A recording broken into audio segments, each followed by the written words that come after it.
Cannabis versus alcohol. First of all, I know that just by looking at my title, cannabis versus alcohol, I'm going to get several responses, most likely saying that I'm wrong about my views on weed, which is cannabis.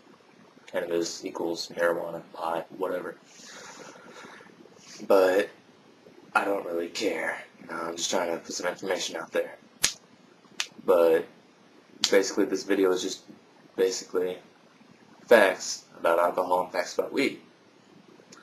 But I'm just writing about this because I think it's truly unfair that alcohol is legal where cannabis is not. Because, first off, let's talk about alcohol, okay? What does it do? How does it help us? How does it help us? First off, it helps us by letting us forget our sorrows, but only for a few hours, and we'll wake up with a splitting headache, which we still can't remember our sorrows because of the excruciating pain in our heads. It helps us to loosen up and be more fun if you're not fun enough, which that could also end up for, guys getting, really drunk and having a one-night stand with a really ugly chick, or same thing with girls, like in that one movie, Knocked Up. Yeah, the fat guy, Seth, whatever his name was, yeah, it wasn't really hot enough for the chick in the movie.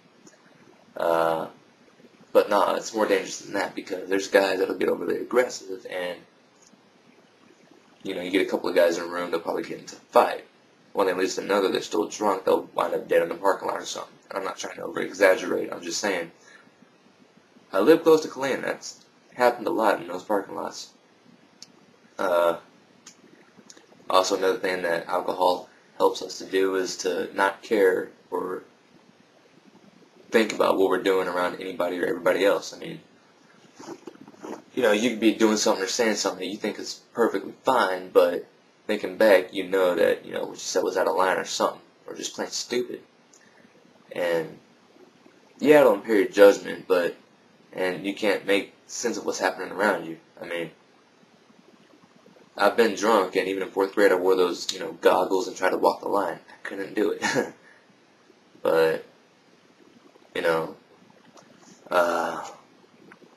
momento.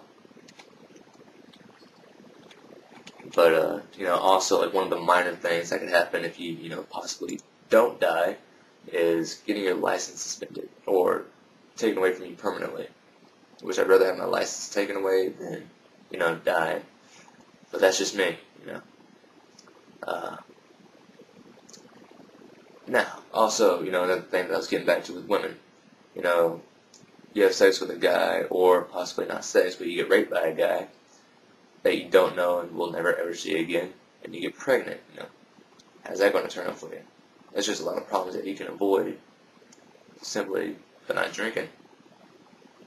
Well, also there's some cases where it's not alcohol's fault, but, well, it is. But it's the guy drinking and you being completely sober and being at the wrong place at the wrong time.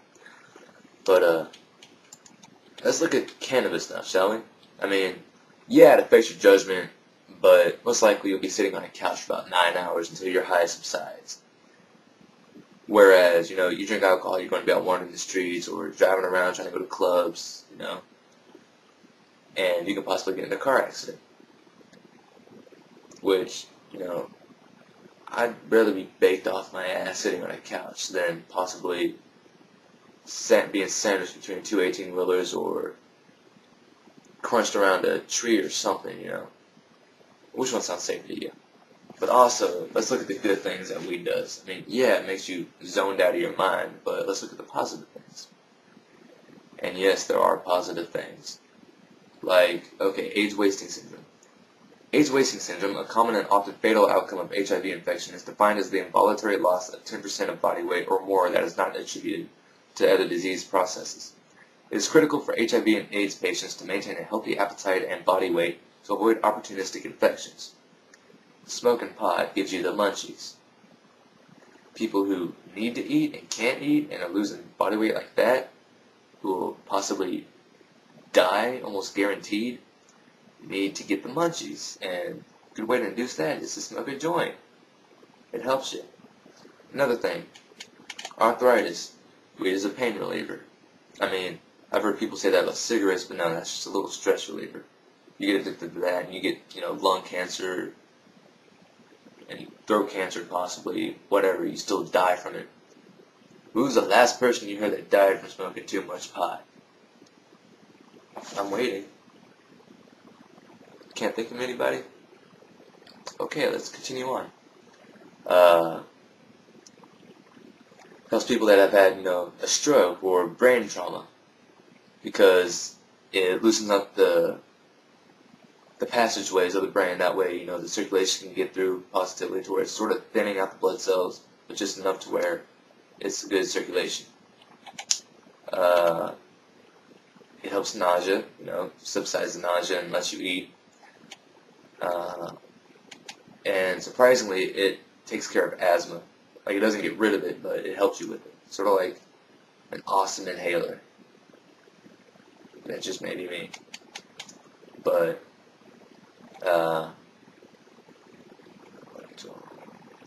helps with glaucoma, helps with migraines. Like, 100 years ago, marijuana was prescribed as, like, the biggest migraine reliever because it was more safe than a lot of the other, prescriptions out then and today, actually.